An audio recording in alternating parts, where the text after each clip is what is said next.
So, we're about to dive into what might be one of the most profound questions ever asked. It comes from the legendary Russian novelist Fyodor Dostoevsky. And what makes it so wild is that it's a question he posed but couldn't answer himself. And here's the twist, the central paradox that makes this whole thing so mind-bending. Dostoevsky, a man with deep, abiding religious faith, deliberately crafted what is probably the single most powerful argument against his own beliefs. I mean, think about that. This isn't just some intellectual exercise. It's an act of just staggering honesty. And he tucked this argument right into the pages of his masterpiece, The Brothers Karamazov. Now, for him, this book was everything. It was the absolute peak of his life's work. He poured his whole soul into it. And right at its heart is a story that just challenges everything you think you know. Okay, so here's where it gets really interesting. Dostoevsky knew exactly what he'd created. He actually wrote to a friend and basically said, look, the argument I just wrote against God, it's stronger than any counter-argument I can come up with. He built a fortress against his own deepest beliefs and then admitted he couldn't break it down. So where do we find this bombshell of an argument? Well, it's actually a story within the story, told by one of the characters in the novel. It's a parable, a short story called The Grand Inquisitor.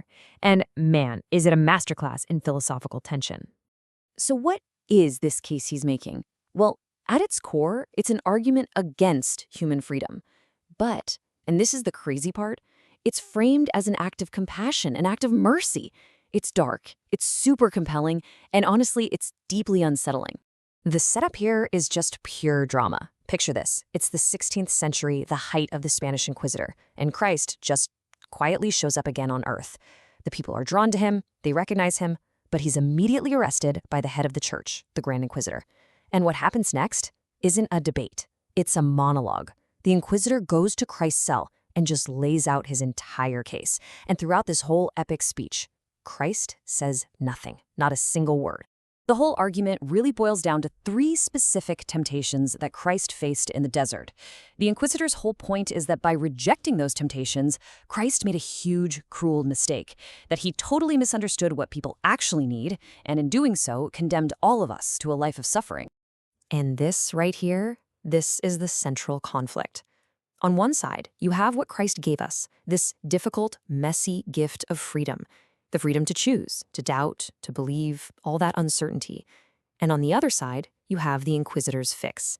He offers a world built on security, certainty, and absolute authority. He's basically saying, I've corrected your work, and I did it for the good of humanity. The Inquisitor's argument is devastatingly simple. He says, you know what? People don't actually want freedom. They want their anxieties to go away. You gave them freedom of choice when all they wanted was bread. You gave them faith when they wanted the certainty of a miracle. You gave them the burden of a conscience when all they wanted was a leader to tell them what to do. He claims the church took away freedom not out of tyranny, but out of a deep, cynical love for mankind. And this leads to the story's really uncomfortable question, right? Who loved humanity more? The one who offers a freedom that most people just can't handle? Or the one who takes that freedom away in exchange for happiness, for security? I mean, it's a genuinely tough question to answer. So, how in the world does Dostoevsky or Christ in this story respond to this argument that seems totally unbeatable? Well, this is where the story shifts from just a philosophical debate to something much, much deeper. All right, so the Inquisitor is done. He's laid out his entire case. It's powerful, it's logical, it's disturbingly humane. The air in that prison cell is just thick with the weight of it all. He's waiting for a rebuttal, a counter-argument. He expects a fight. But he gets nothing. Just absolute silence. Christ doesn't argue back. He doesn't try to poke holes in the logic. He doesn't say a single word. Instead of arguing, he just walks up to the old, withered Inquisitor and kisses him on his lips. The answer isn't a better argument. It's a simple gesture of pure, unconditional love. And it's aimed not at the ideas, but at the broken man who's spouting them. And that kiss, it just shakes the Inquisitor to his core. He shudders, opens the cell door, and tells Christ, "Go, and come no more. Come not at all. Never, never." The argument wasn't defeated in a logical sense, but it was transcended.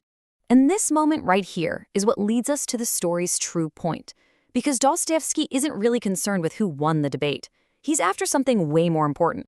See, he's not trying to hand us a neat, tidy answer. He's showing us a way of being, a way to hold on to your convictions even when you're staring profound, irrefutable doubt right in the face. So the real takeaway is this. The story is an argument for profound honesty. It's about what it really means to test your beliefs, not by finding easy answers or straw man arguments, but by building the strongest possible case against yourself, acknowledging its power, and still choosing to believe. It's about living in that tension. So why does any of this matter? Why should we care about a story from a 19th century Russian novel? Well, because the temptation that the Grand Inquisitor represents, it's not some historical relic. It's a fundamental part of being human, and it's something we face every single day. When you strip it all down, this is a story about a deal that we are all offered, all the time. The deal is trade the terrifying burden of your own freedom for the comfort of a system or an ideology or some authority figure who promises to take that weight off your shoulders. And you've seen this process, right? We all feel it. First, you feel that anxiety of choice, the burden of uncertainty. Then you start looking for relief, for some system or leader who has all the answers. And finally, you make the trade.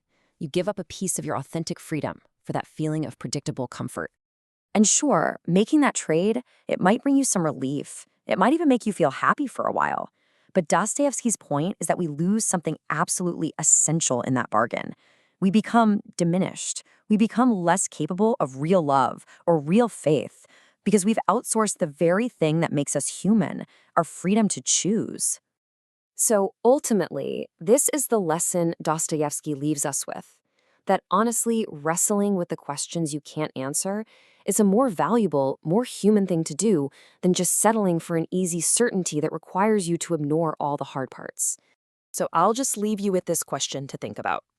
What's the unanswerable question that you're holding? What's the strongest argument against your own deepest beliefs? And are you willing to just sit with that tension honestly without rushing to a simple answer? Because that uncomfortable, quiet space, that's where the real growth happens.